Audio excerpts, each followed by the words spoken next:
이제 하나님의 은혜로 승리 가운데 주님 전에 나와서 예배드리게 됨을 감사드립니다. 우리가 오늘 읽은 본문 말씀은 기독교 역사상 가장 위대한 회개의 기록인 사울의 회심 장면을 담고 있습니다. 예수님은 우리 인간의 가장 근본적인 그 문제를 흔들어서 죄악을 깨닫고 하나님 앞에 올바로 서도록 변화시키시는 유일하신 분이십니다. 우리의 근본 문제 개인별로 다 다를 것입니다. 그 문제를 누가 해결합니까? 아무도 없습니다. 오직 예수 그리스도 한 분만이 그 근본 문제를 흔들어 일깨우고 해결해 주시는 분이라고 하는 것입니다.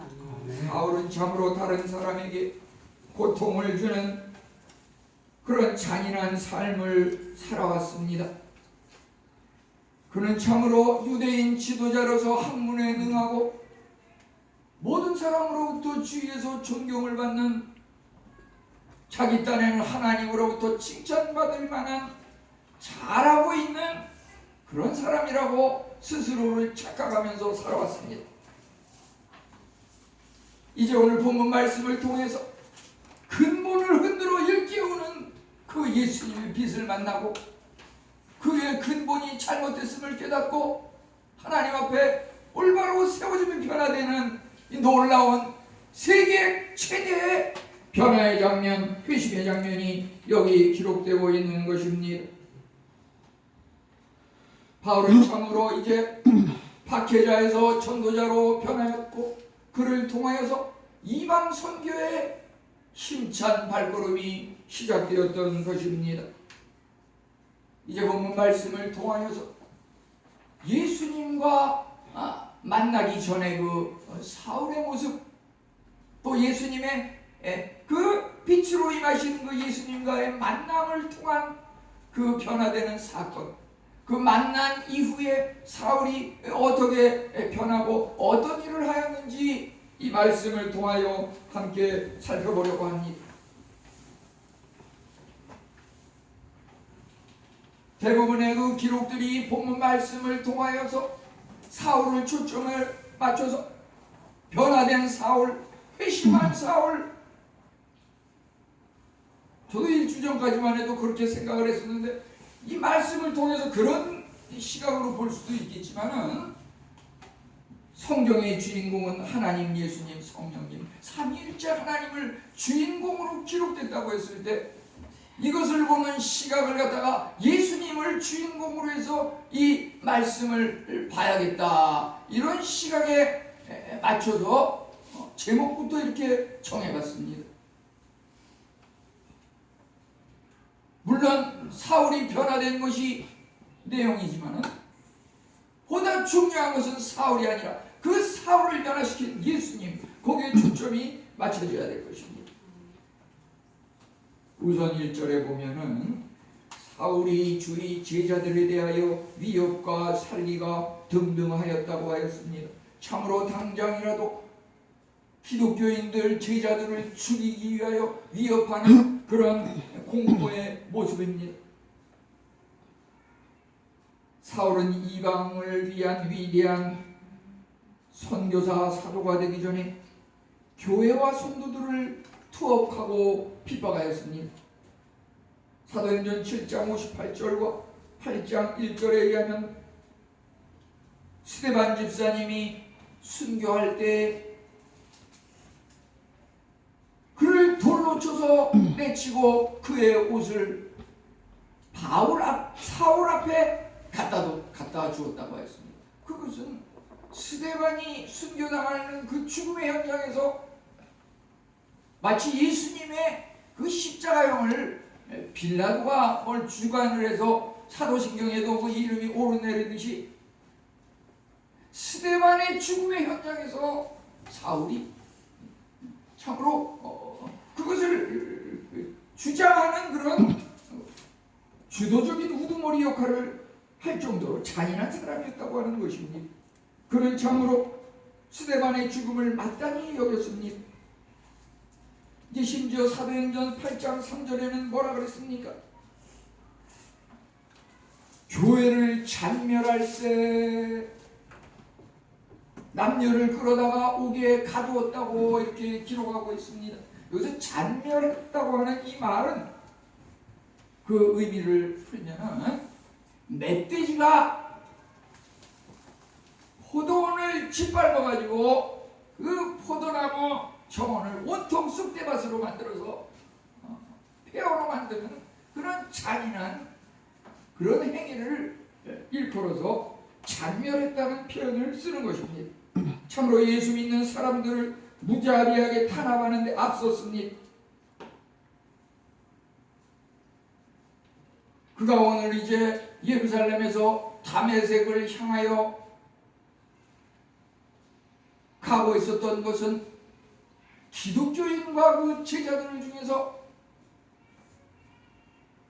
예루살렘에서 흩어져서 이방 나라에 가서 이 다메섹은 오늘날 그 시리아의 수도 다마스커스라고 하는 그 지역에 해당이 되는데 그 이방 나라까지 다메섹까지 가가지고서 그곳에 뿔뿔이 흩어져 숨어있는 기독교인과 제자들을 색출해가지고서 하나도 남김없이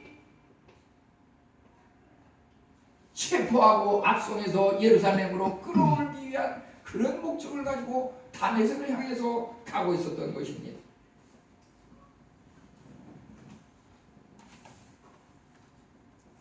결과적으로는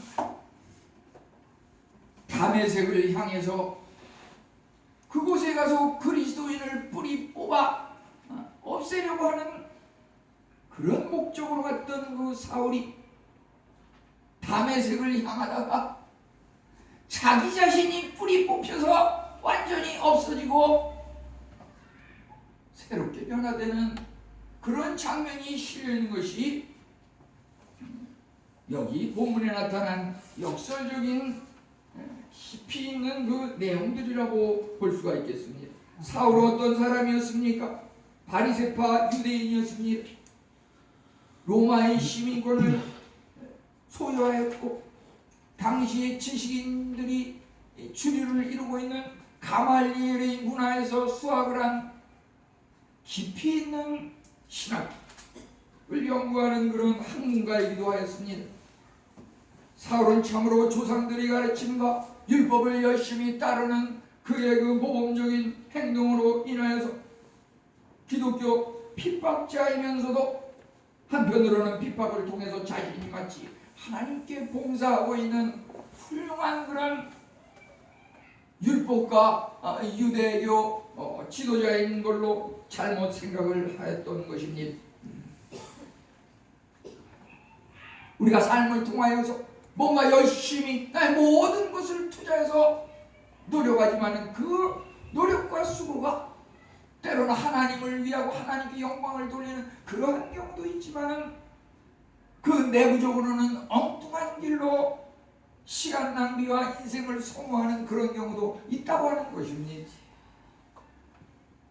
우리가 지난 가까운 10월 한 달 동안을 보더라도 세계적인 이 역사의 흐름 속에서 프랑스에서 일어났던 그 이슬람 테러 사건을 우리는 보도를 통해서 기억하고 있습니다.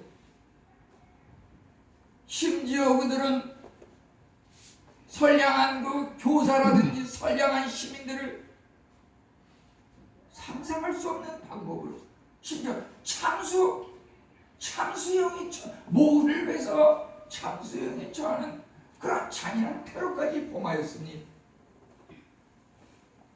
이슬람 교도들이 왜 이렇게 잔인한 행위를 세계 만방국에 흩어져서 벌이고 있습니까?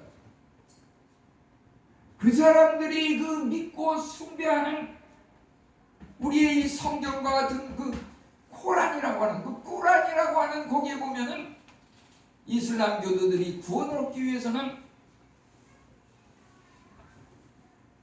이 그들이 믿는 알라와 그들이 믿는 그 이슬람교를 위해서 자기 자신을 죽음까지 불사하고 테러를 범하고 순교할 때에 그 경전에는 그가 구원에 이르고, 여성분들에게는 죄송하지만은 그 이슬람 교도들이 그런 그 자살 테러를 범하고 죽은 경우에 저 세상에 가서 72명의 처녀와 결혼하고 상급을 받는다고 하는 그런 내용까지 다 기록이 되어 있다고 하는 것입니다. 그러니까 그거 테러를 범하는 사람은 그 피해를 당하는 사람에게는 잔인무도한 행위이지만은 자기 자신은 구원을 얻고 종교를 위해서 또 그들이 섬기는 알라신을 위해서 아주 공헌을 하는 이러한 것이기 때문에 그는 그러한 행위를 마다하지 않고 행하는 것입니다. 저는 그러한 일들을 제가 11년간 그 스리랑카에 가 있을 때 보면은 사실 그 기간 중에 한 8년 정도는 민족 간의 갈등으로 내전이 계속되는 그러한 상황 속에서 제가 가서 거기서 활동을 하였습니다. 내전이 계속되는 그 상황이라고 하는 것은 뭐냐면은 우선 예를 들어서 그것은 우리나라로 말하자면 바람이 많은, 돌이 많은, 풍파가 많은 그러한 것과 마찬가지로 인도 밑에 있는 그 작은 그 섬나라인데 그곳에 태풍, 번개, 천둥이 심합니다. 꽝꽝꽝꽝 시도 때도 없이.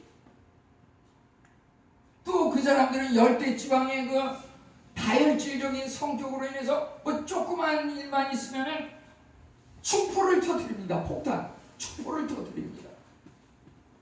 이제 타밀족과 싱할라 원주민 간의 갈등으로 인해서 시도 때도 없이 폭탄 테러가 일주일이 멀다고 일어나고 있습니다. 이 폭탄 소리와 축포 소리와 천둥 번개 소리 쾅쾅쾅 이거 구별하기가 굉장히 힘들어요. 그 나라에 오래 살아온 전가들이랑 이게 무슨 소리인지. 그러다 보니까 저희 집사람이 거기서 살면서 말이죠, 귀가 멍해져가지고 지금 잘 들리지 않는 그런 것이 후유증이 약간 있는 것이 영향이 있지 않나 싶은데요. 이런 것이 심지어 거기서 목격한 경험담 중에서 보면은 예를 들어서 그 타밀 반군 단체 그 테러범들은 심지어 국가에서 행하는 어떤 마라톤 경기가 있을 때 수십 명이 줄을 서서 출발을 하려고 하는데 그 출발하는 현장 가까운 곳에 숨어가지고 말이죠, 이제 총소리를 꽝 하는 그 총소리와 함께 그 국가대표 선수를 포함한 그 마라톤 선수들이 출발을 하는데 그 출발 시간을 꽝 하는 그 시간에 맞춰서 폭탄을 터뜨려요. 폭탄을 쾅 터뜨리는 거랑 출발 신호를 하는 쾅 소리랑 그게 일치가 돼가지고서 말이죠, 국가대표 선수들이 굉장히 많이 죽었어요. 심지어 그 군병원에 가게 되면은 어떤 여자 테러범은 이 배에다가 말이죠, 무슨 산부인과에 간다 그러면서 배를 이렇게 불르게 해가지고 가니까 이제 통과해가지고서 병원 안으로 들어갔는데 사실은 그 안에 폭탄을 숨겨가지고 들어간 거예요. 그래가지고 폭탄 테러를 해가지고 거기 무슨 군 부사령관이 같이 죽는 그런 일도 있었는데, 그런 일이 있다 보니까 한동안 또 시내에 비상 검문이 있는데 지나가는 사람마다 특히 여자들은 배가 좀 나와 있으면 일부러 다 신분증광기에 보면서, 그러다 보니까 이 우리 허리 아픈 사람들 하는 그 복대 그것도 아무도 못하고 가요. 괜히 그 복대 하면 배가 약간 부르면은 이것도 무슨 폭탄 테러를 여기다가 숨겨가지고서 테러를 하려는 게 아닌가. 그런 여러 가지 재미나는 이야기들이 있는데 그 사람들은 사람을 죽이든 말든 자기는 자기가 속해 있는 단체와 종교와 민족을 위해서 목숨을 아끼지 않고 수고하고 있다는 그런 잘못된 생각을 가지고서 그런 테러를 범하는 것이거든요. 지금 프랑스에서 근자에 심지어 10월 29일에도 3건이 또 테러 사건이 있었는데 그런 것들이 전부 성당에서 막 폭탄이 터지고 그런 일들이 그 사람들이 뭔가 하나님과 종교를 위해서 한다고 생각하지만은 내용적으로는 하나님의 뜻을 거스리는 그러한 일이었다고 하는 것입니다. 이제 이러다 보니까 검문도 심하고 유대인 바리새인 사울이 이제 다메섹 회당으로 들어가서 거기서 성경 공부를 하고 가르치고 전하는 제자들을 색출하고 기독교인을 체포하고 압송해 가야 할 그런 임무를 띠고 가는 데 있어서 우선 거기에 이 공문이 필요합니다. 공문. 낯선 외국에 가서 그곳에 지도자들 막 붙잡아가지고 가는데 그거 아무나 그거 붙잡아가게 하겠어요?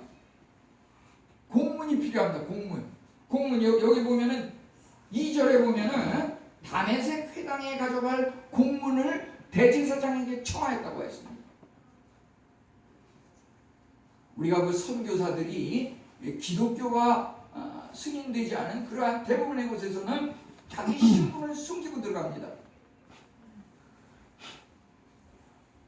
만약에 복음 전파하는 것이 목적인 것이 들통이 나면 추방을 당합니다. 그런데 안전한 방법 중에서 국가에서 공인하는 외교부의 어떤 요원으로다가 거기에 채택을 받아가지고 가게 되면 신분 보장을 받습니다. 잘못되면 국가가 책임을 집니다. 근데 거기에 채택되기 위해서는 상당한 학문이 필요합니다. 그냥 믿음만 가지고 되는 것이 아닙니다.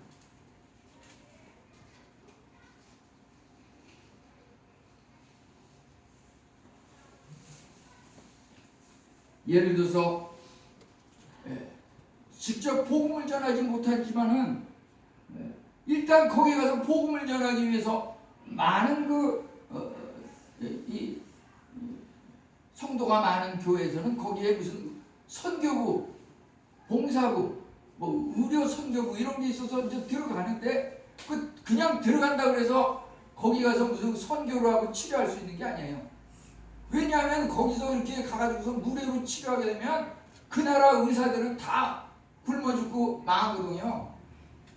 그러니까 우리 생각에는 가서 활동하고 뭐 다 돈을 쏟아붓고 주면은 좋을 것 같지만은 웬만해서는 그 사람들이 다 못 들어오게 해요. 선진국에서 와서 뭐 후원하고 지원하고 돈 뿌려주는 거 다 싫어해요. 예를 들어서 한국에서 어떤 봉사단원이 열흘 동안 와가지고서 그 중에는 물론 의료 선교를 목적으로 오는 분들이 있는데 그분들이 들어올 때 제가 보면은 이런 그 스리랑카 같은 나라에서도 보면 그분들이 와서 잘 활동하도록 그거를 연결시켜주는 그런 일을 하는데 말이죠. 가장 그 마지막에 근무했을 때 보게 되면은 36장의 공문을 제가 받아가지고서 그분들이 세관을 통과하고 그 나라에 입국을 해서 활동을 하게 했어요. 36명의 기관장을 만나가지고 한국에서 이만저만한 사람들이 오는데 이거 허락해 주십시오. 만약에 말이죠 그런 공문이 없게 되면은 중간에 쫓겨나요. 그게 들통이 나면. 왜냐하면 거기에 공산당 사회주의자 스파이들이 있어서 외국 사람이 들어와서 활동하는 거에 대해서 절대 극구 반대하고 활동을 못하게 내쫓아내는 그런 분자들이 다 있어요. 스파이들이. 그래서 심지어 한국에서 장관급, 총장급 이런 사람들이 가더라도 그런 공문이 없으면 무슨 봉사활동 뭘 하러 갔다가 아무것도 못하고 그냥 쫓겨나서 한국으로 오는 경우가 굉장히 많아요. 우리가 내가 무슨 앞으로 선교 가겠다. 그 말만 가지고 되는 게 아니에요. 그리고 대부분의 그 선교지 미 전도 종족이라고 하는 그 지역들이 말이죠. 자기네 나라 사람들을 보호하려는 그런 게 있기 때문에 우리나라도 그러잖아요. 농사 짓는 그 농민을 보호하기 위해서 미국이나 외국에서 싼 값으로 들어오는 농산물을 못 들어오게 하잖아요. 이것과 마찬가지로 거기에 어떤 국수주의적인 그게 있어요. 그래서 이 사울이 여기서 다메섹에 가기 전에 공문을 대제사장으로부터 청하여서 받아갔다고 하는 그 의미가 무슨 말인지 말이죠. 그것을 이해하기 쉽게 하기 위해서 이 말씀을 드린 것입니다.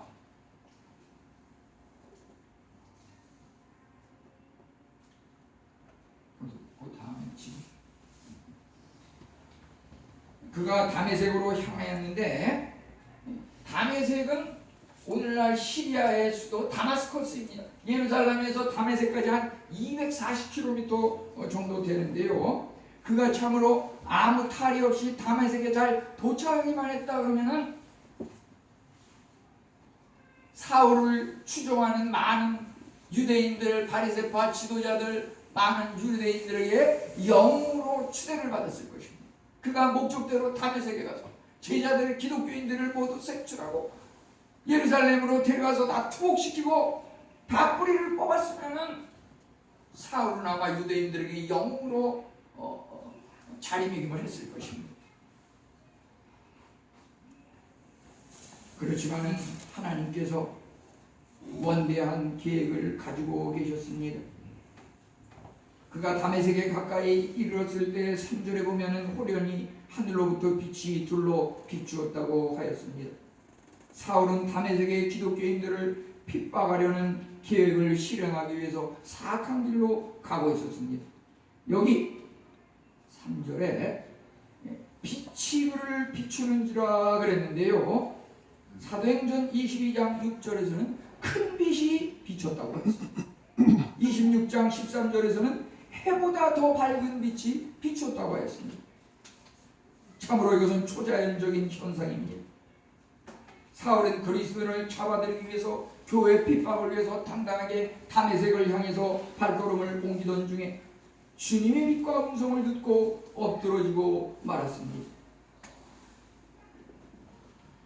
하늘로부터 빛이 사울 향해 둘로 비치는 순간 사울은 근본이 흔들리고 존재가 산산이 조각나버리고 자기 진정한 포기가 있었습니다.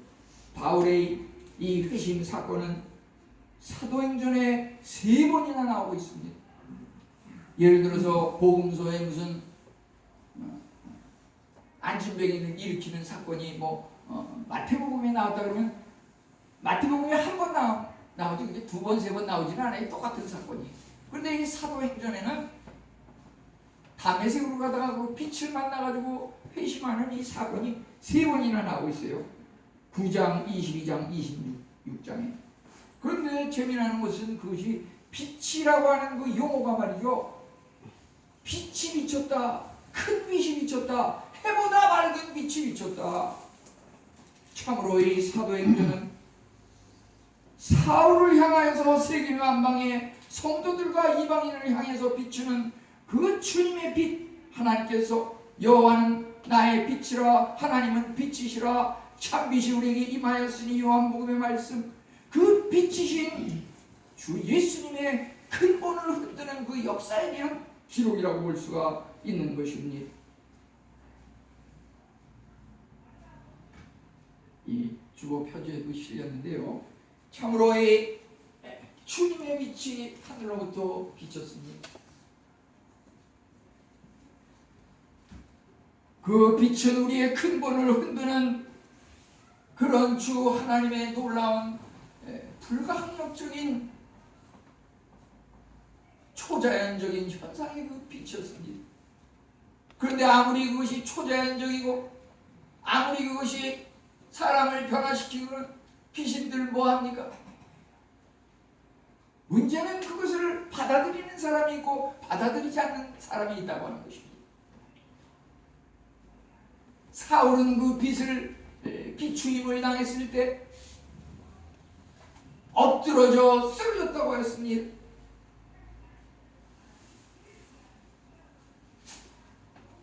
사절에 보니까 땅에 엎드러져 그 빛이 비쳤을 때 땅에 엎드러져 쓰러졌습니다.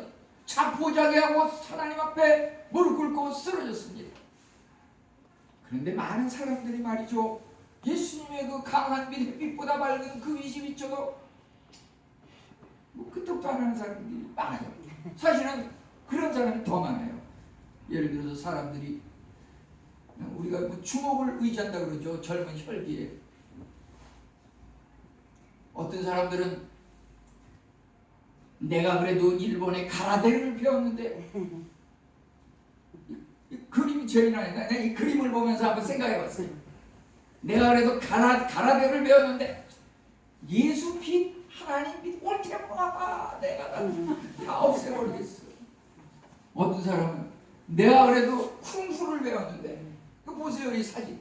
내가 그래도 쿵푸를 배웠는데 예수 빛, 하나님 빛 올 때마다 내가 다 물리쳐줄게요. 아무 반응이 없이 그냥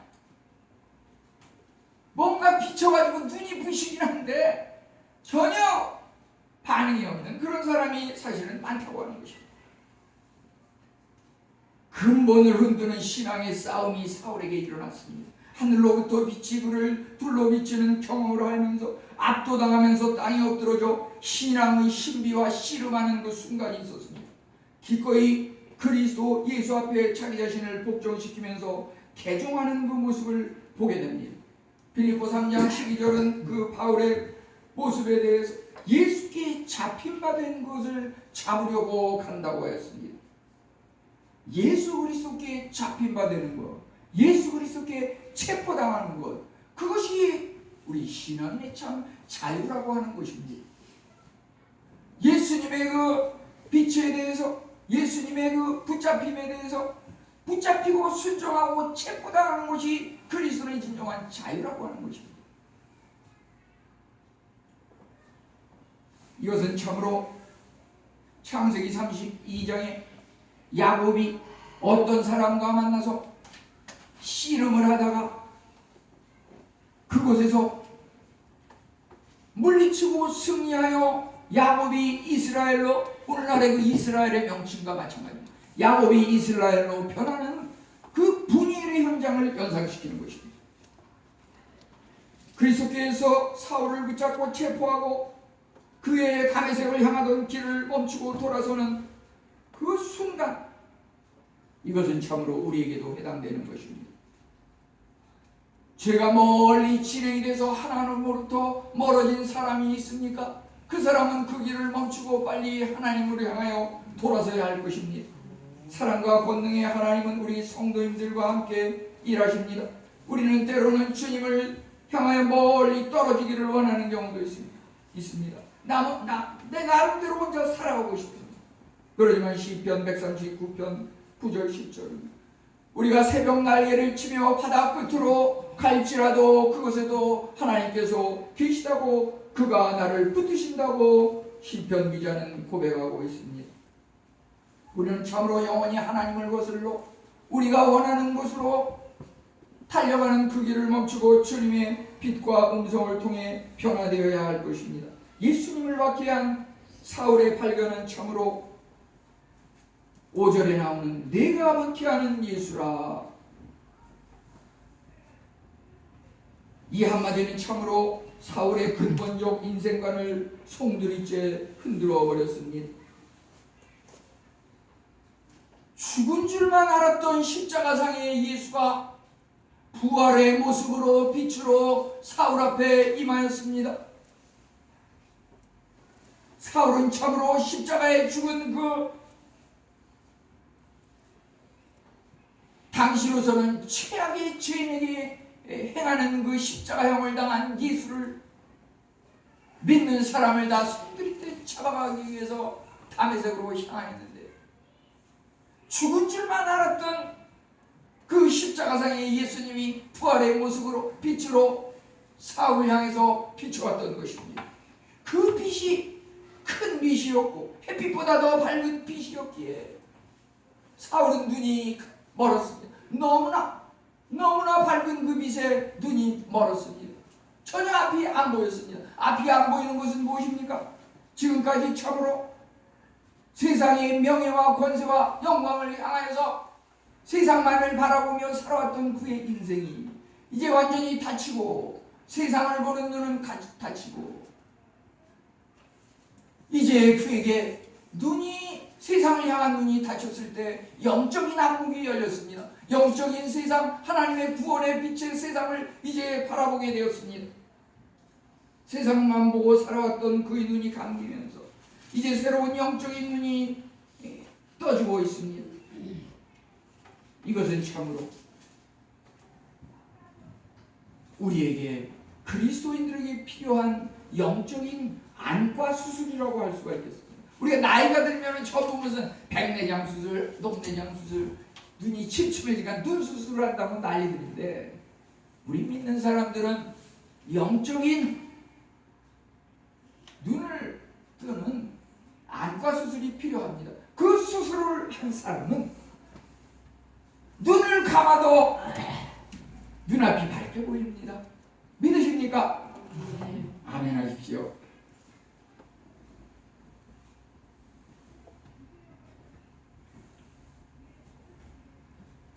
사울을 근본적으로 변화시킨 예수님은 어떠한 예수님입니까? 4절에 보니까 예수님께서 빛으로 오셔서 사울아 사울아 네가 어찌하여 나를 박해하느냐. 우리 여기다가 사울에다가 나의 이름을 한 번씩 각자 넣으시기 바랍니다. 주어나 주어나 어찌하여 내가 나를 박해하느냐. 우리 한번 각자 해봅시다. 사울아 사울아 내가 어찌하여 나를 박해하느냐. 나는 내가 박해하는 예수라. 사울은 그동안 그리스도인을 박해하고 교회를 박해하였습니다. 그런데 교회는 그리스도의 몸이라, 그리스도인 성도는 그 몸의 지체라. 우리가 성도 간의 아무개를 비난하고 우리가 교회에 출입하면서도 내 교회에 어떤 교회를, 그 교회 나쁜 교회야, 좋은 교회야, 큰 교회야, 작은 교회야,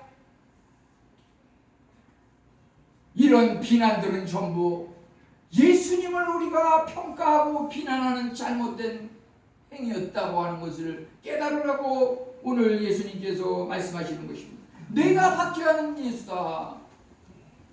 사울이 그동안 예수님을 박해한 것은 아니었습니다. 사실은 그가 그리스도인을 박해하고 그리스도의 제자들을 박해해서 옥에 가두고 투옥시키고 죽였지만, 예수님께서 지금 나타나셔서 말씀하십니다.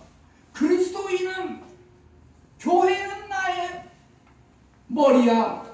내가 교회의 머리야. 성도는 나의 몸이고 지체야. 우리가 교회를 비난하는 것, 교회의 성도를 비난하는 것, 그 모든 것들이 예수님을 비난하는 것이라고 하는 것이고, 그것을 예수님께서 내가 박해하는 예수라. 이 말을 들었을 때 4절에 보니까 땅에 엎드러졌습니다. 자신이 완전히 부서지고 겸손을 알게 되었습니다. 그렇지만 여기에 그치지 아니하고 8절에 보니까 그리스도인으로 다시 일어났습니다. 사울이 땅에서 일어나 사람이 손에 끌려 다메섹으로 들어가서, 그가 이제 다메섹으로 가던 길을 멈췄지만 빛을 만나고 이제 다시금 눈이 감겨서 세상을 향하던 눈은 감기고 하나님의 영의 세계를 바라보는 그 눈이 열리면서 다메섹으로 들어가게 되었습니다. 회심해 본 일은 자기 자신을 끌어내려 엎드러지는 데 있습니다. 이제 엎드러진 그가 이제 다시금 일어나야 됩니다. 엎드러졌을 때랑 일어날 때는 전혀 다른 모습입니다. 박해자가 큰 천도자로 변화했습니다. 이제 끝으로 사흘 동안 보지 못하고 먹지도 마시지도 아니했다고 구절은 말하고 있습니다. 사울은 사흘 동안에 걸쳐서 그의 죄로 인한 영혼의 상처가 너무 커서 아무것도 먹고 마실 수 없었습니다. 요나가 물고기 뱃속에서 사흘 동안 하나님 앞에 기도하였던 그 순간을 연상시키게 합니다. 예수님께서 무덤에서 사흘 동안 머물렀던 그 순간이 바로 이 순간이었습니다. 우리 자아가 깨어지는 순간이요, 새롭게 태어나는 삶의 전환점이 여기에 있었습니다. 그리스도인들을 잡아서 예루살렘으로 체포해 가려던 그 사울은 이제 예수님의 빛에 붙잡혀서 그리스도인들을 붙잡으려던 그가 그리스도 예수에게 붙잡혀서 다메섹으로 변화된 모습으로 가게 되었습니다. 이스라엘의 구원자로 모세를 부르셨던 것처럼 세계 만민의 구원을 위해서 이방 전도의 사도를 일찍부터 택하여 사울에게 임하셨던 것입니다. 우리는 참으로 전도할 때 그 어떤 사람의 회심의 가능성도 포기해서는 안 될 것입니다. 바울은 악을 위해서 다메섹으로 갔습니다. 근본을 흔드는 예수님을 만났습니다. 악을 향하던 그가 선을 향하는 모습으로 바뀌었습니다. 새로운 영적 세계라고 하는 것은 무엇입니까? 예수님께서 다메섹으로 가라. 그는 군소리 안 하고 쓰러졌다 엎드려졌다 다시금 일어나서 다메섹으로 들어갔다고 했습니다. 참으로 예수님의 그 명령에 따라 절대적인 순종, 내가 눈이 감겨서 아무것도 보이지 않고 아무것도 먹을 수 마시지도 못하는데 내 몸도 감기 힘든데 무슨 예수님의 명령을 따라 다메섹으로 간단 말인가? 집에서 쉬어야지, 병원에 들어가 입원해 있어야지, 이것저것 장례를 다 치를 거 치르고 할 거 다 하고 이번에 정말 대박이 터지는 큰 사업을 수주해서 내가 그것을 마무리하면 내 인생이 탄탄대로로 열릴 텐데 우리는 이런저런 핑계를 대면서